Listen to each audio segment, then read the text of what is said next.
உலகை எழுப்பும் ஞாயிறு அங்கே குடியிருப்பான். அவன் ஆனை முகத்தனின் அடியவர் மனத்தில் ஒளியாய் வந்து கொலுவிருப்பான்.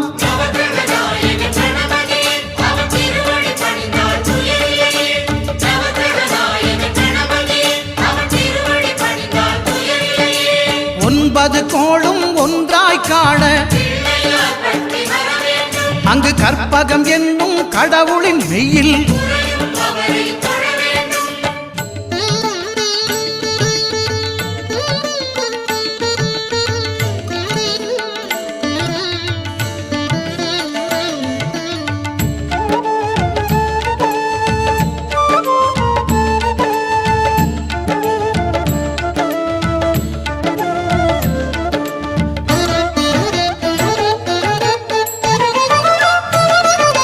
திங்கள் பகவான் திருமுகம் காண